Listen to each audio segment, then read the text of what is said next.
going back home to deliver that message to his mother.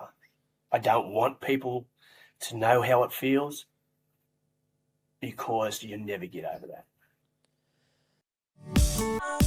From the newsroom at news.com.au.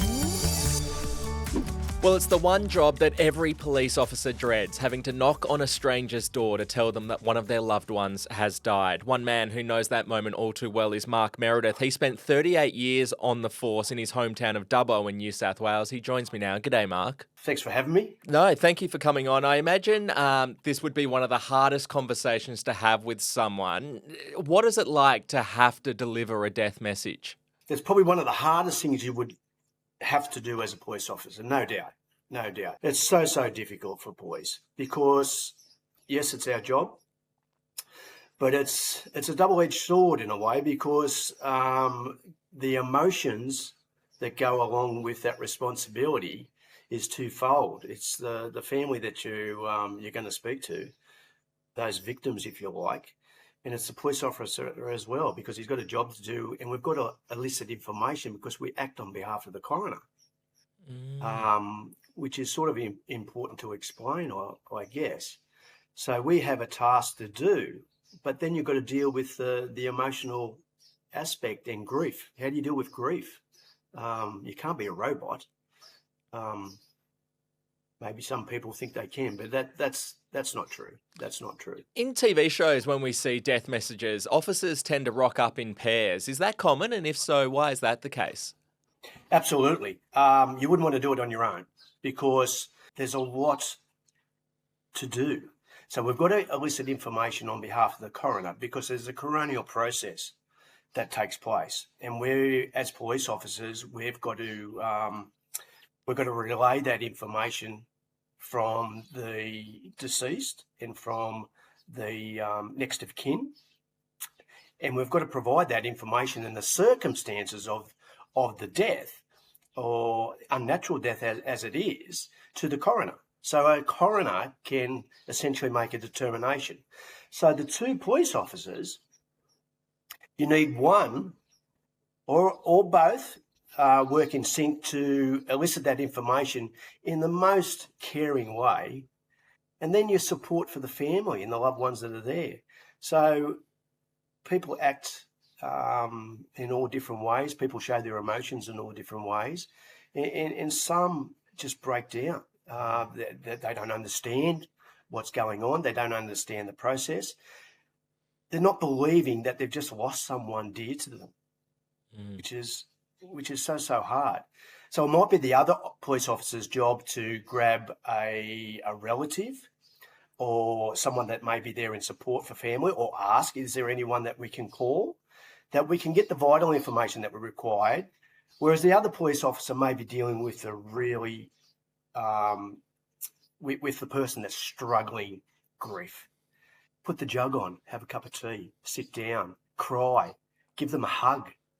What can we do for you? It's not about delivering mail and then walking out the door and going on to the next job. It's sometimes it takes a whole shift. Yeah, wow. Because you can imagine the emotions and the grief and the uncertainty and the thousands of questions that they would have, and you haven't got all the answers at this stage. I would assume that every officer remembers the first death message they ever have to deliver. Can you tell us about yours? First one, and I was only very junior in my career, and a young lady, she would have only been 15 or 16, and she come off a horse at the showground here at Dubbo. And as a result of the fall, how tragic it was, she was kicked by the horse to the head, and that was fatal injuries.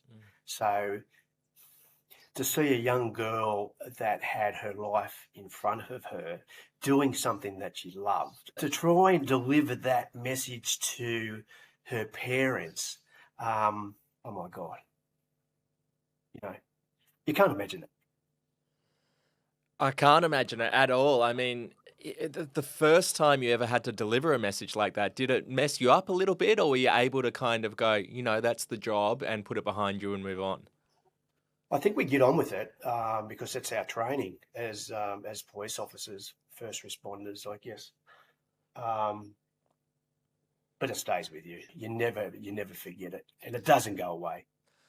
You spent your career working in your hometown of Dubbo. I assume Yeah. that means that you knew a fair few of the people you had to deliver messages to. I mean, do you think that made things harder or easier for you? To reflect, I would say easier because I could really communicate and feel and on a lot of occasions know the people involved. So I could probably cut through a number of layers and actually get to the point where I wanted to get to. I wanted to explain and be there for them, and very much a support and comfort, and through that grief period. So I think in so many ways it helped me because it's a trust factor too. They've got to trust what you say. They've got to believe what you say. Sometimes they don't because they don't want to. They really don't want to. They don't want to hear the bad news, and that's a trait from being human, I guess. You don't want to accept bad news. You don't want to. This is not real. Can't be happening. Why isn't there someone else? Why is it me? So I think coming from me, knowing a lot of community people and people that I've grown up with, they accepted what I said because they know, well, he's not lying to us. Yeah. He's telling us the truth. Mark, if I can ask quite a personal question, what was the toughest death message that you ever had to deliver during your 38 years on the force? I'll open up to you here, Andrew, and you don't know this, and the listeners wouldn't either. I've been in the job for just shy of 38 years, and like most of us in our careers where we've got our career, I was a police officer, but I was a father as well. And I had 3 beautiful children, a daughter and 2 boys. I lost my youngest boy in 2016 to suicide. Now, we talk about death messages and we talk about those horrible situations. I still can't come to terms with being a cop and going to my son and then going back home to deliver that message to his mother. I think you said, I think we have discussed, Andrew, that, is someone ever lashed out at you? That's the first time someone has lashed out at me, and she beat me on the chest and she just pushed me away and started mopping the floor. Like, I don't want to know about this. This isn't happening to me. It's just like white noise. So as a cop that I've done that type of scenario so many times, this time I'm a dad, I'm a father, I'm a husband, doing what another police officer would do. I can't explain it. I don't want people to know how it feels because you never get over that. Never get over that. What can you tell us about your son? Like, tell us what kind of man he was. He was a wonderful man. He was 24 years of age. He was a builder. He'd just finished his clerk of work, so he'd gone out on his own and had his own company at that age. I was so proud of him. And a sportsman, a larrikin. And we hear these stories time and time again. I'm not the only one, of course, and I know that. He'd light up a room when he was in there. A wonderful rugby league player that successful and won all these awards, and just someone that you love being around and having a good time with. And he lived life to the fullest. But he got trapped in a relationship that he couldn't work out, and he tried to work out on his own, and it just become toxic in so many ways, and never give any signs. So we have this guy that everyone wants to be, and such a wonderful person within our community, and then has a moment of madness that takes over and can't deal with the situation. So frustrating, so sad, and that's why I've thrown myself into Fordham Australia, which is, I'm an ambassador actually for Fordham Australia, that deals with all first responders and those support mechanisms that are out there for mental health and well-being. Having to deliver that news to your wife, your extended family, I can't even imagine how tough that was. Were you numb at the time? Did you just feel like, I've got a job to do here, I'm going to do it? Or, how were you able to summon the guts to do that? You feel selfish, I guess, in so many ways, because it comes back to your training and it just clicks in. But then you've got this other side of being a dad and bashing yourself up in relation to that. And then the dad side of things is bashing the cop side of things up and saying, well, you're a cop. Didn't you see these triggers? Didn't you see these signs? You're supposed to be an investigator, a trained observer. Like, come on, mate, what have you missed here? So the dad side bashes up the cop side.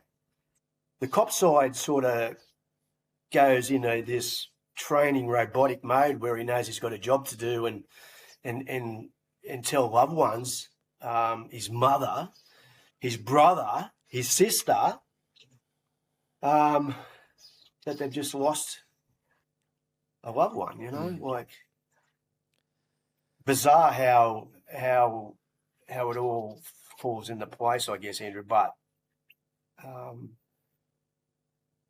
I couldn't wish it on my worst enemy. So after nearly 4 decades in uniform, Mark, I mean, what have death messages, all the ones you've had to deliver during your career, what have they taught you about life, about people, about grief?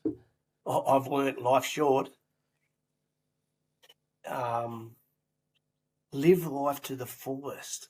I've learnt that what you think or what I think is an issue is not an issue. It's not a big problem. Really self-reflect a lot of times. Don't be stubborn. Sit back and just say, is it worth me not talking to me mother or me loved one or me brother or sister for whatever reason, because we all have family dynamics. Everyone does. They're not big issues when you break it all down. It's just not. So I guess without raving on, enjoy life. Be happy. There's no need to be sad and downtrodden and grief-stricken. Take it from me. I've been there. I've lived it. The sun will come up, the sun will go down, and the world owes you nothing. Well, that is a beautiful message that you've been able to take away from one of the worst parts of the job imaginable. Mark Meredith, thank you so much for chatting to news.com.au. Absolute pleasure, mate. Thank you. Follow or subscribe to From the Newsroom wherever you get your podcasts.